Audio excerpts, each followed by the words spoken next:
I've always loved the fact that ULI is a broad church, and I think it completely appropriate that we should follow a Secretary of State and an eminent member of the House of Lords with a geography teacher and a 16-year-old and a 17-year-old.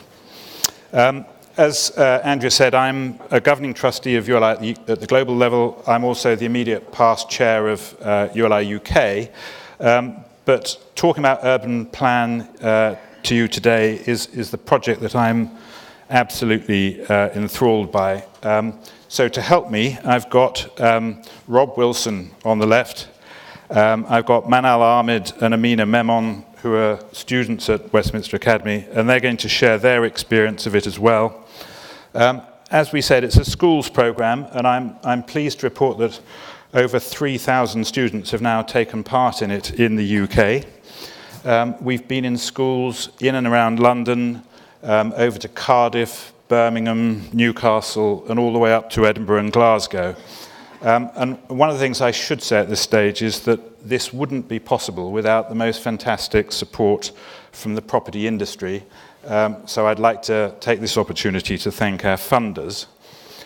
This isn't a pitch, you'll be pleased to hear, but the more funders we have, the more schools we can cover. So if there is anyone there who would like to help, do come and see us afterwards. I'm going to talk about what we're doing in the UK, but we are also rolling it out across Europe. It's up and running in the Republic of Ireland and in Germany, and we've done successful pilots in Poland and Holland. The way we structured this session is that I'm just going to tell you what the project actually involves. Rob's then going to give the point of view of the school, and then the girls are going to tell you what it's like to do it as students. So as they've found out, everything takes place over the course of one very intense day. Under great time pressure, the students are asked to work together in teams. And they have to do something that's familiar to most of us. They have to come up with proposals responding to a detailed RFP that's been issued by a fictional local authority. The local authority is looking for a development partner to buy and build out a very complex inner city site.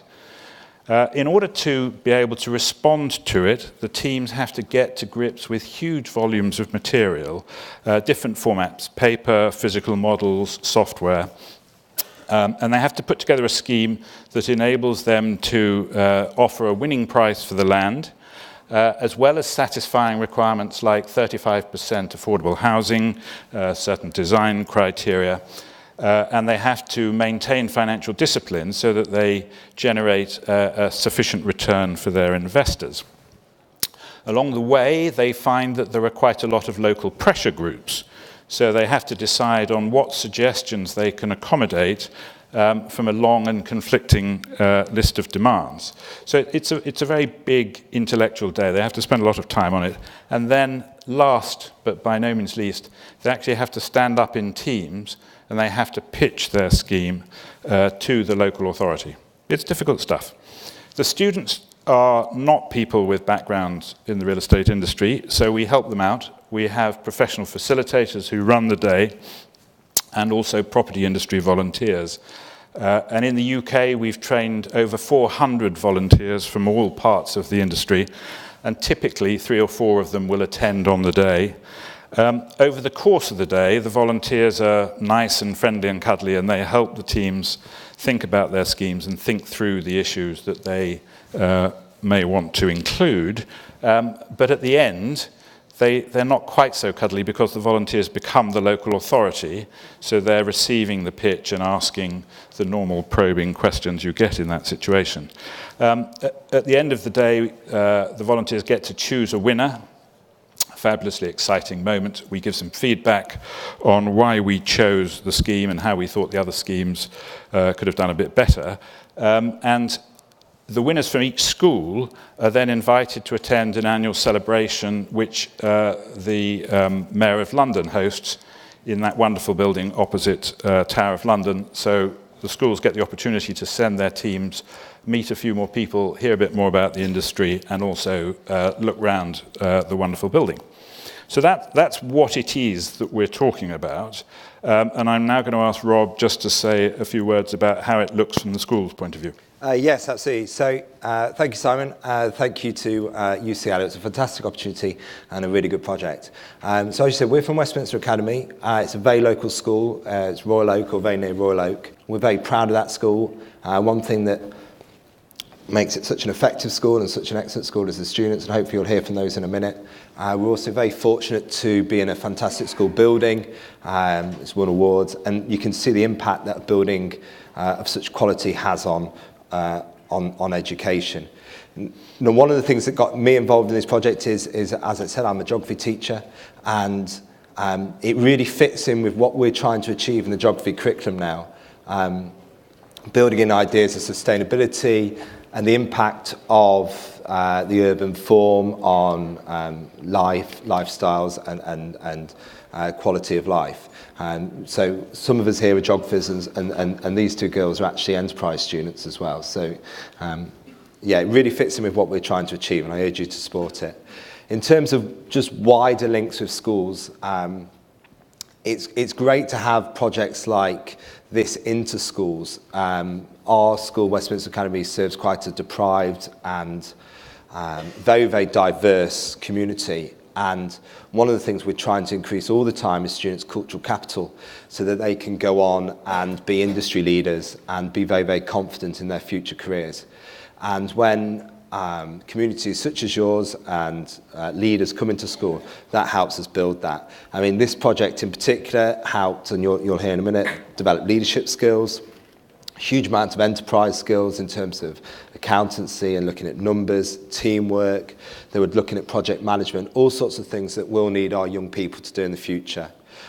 So before I pass on to these, I just urge you to get involved in projects like this, in this project specifically, but also wider schemes of school, apprenticeship programs and things. We really do need industry leads involved in the education of our young people. Manal, are you first? Or? Yeah, so essentially the project we got is that we were split into 3 teams, and we got a plot of land and we had to basically revitalise it against preset rules. So it was really interesting because we knew nothing of the industry, and often when you do think of it, you sort of just think of builders with their helmets. But we found out there's a lot more to it, and because a lot of the subjects we do and things I'm passionate about aren't necessarily got to do with this type of industry, we were taught like how you can adapt it to that. So for example, I really like biology, and then you learn through the industry that when you're urban planning, it's not just about the construction, but how it'll affect different people and like carbon emissions and things like that. So that was really interesting. I really liked the mentors, I don't know what to call them. They worked in the industry, and all of them had different jobs, and they just explained to us how they got to where they are, the paths they took, and the different jobs there are within the industry. And I personally like maths, and they were explaining to me how I could get into finance and what kind of path I can take, and it was just amazing. Great. Yeah, it was just so, some of the things that I think that stuck with us was it caused you to think in different ways. For example, they gave us, you had to put a bid on for the jury, and you were allowed to go over it and then probably suggest what you think they could do with it. So it was like using all our skills and all different things we like. It was really hard to think of something we can offer. So we thought help to buy schemes, and it made us look outside what you see in the news, and that how everything in the world just sort of ties into this. That was really interesting. Yeah. Great, thank you very much. Thank you. I think what you can see from this is that the students get fantastically engaged on the day.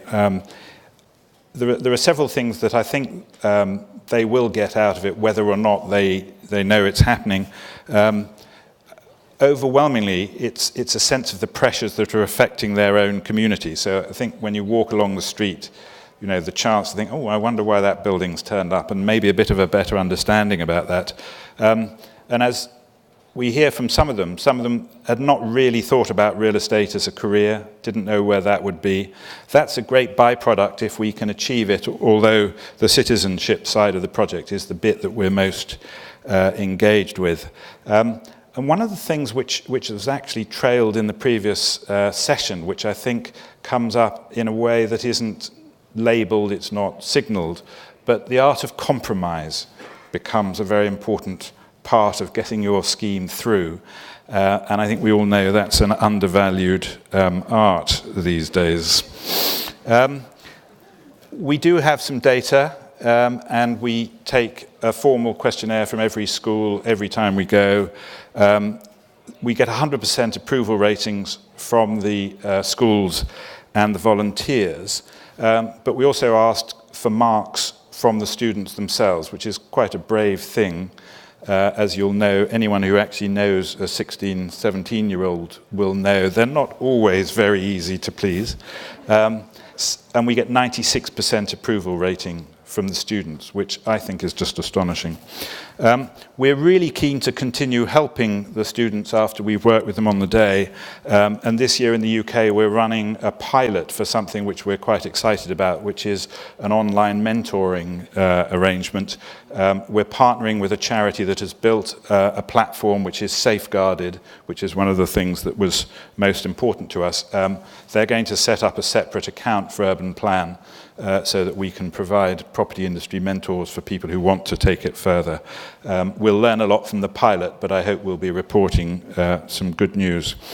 I'm conscious I'm in danger of getting between you and your lunch, so I'm going to hand back to Andrea Carpenter to explain the plan, but can I just ask you to thank our speakers from the Westminster Academy before we finish?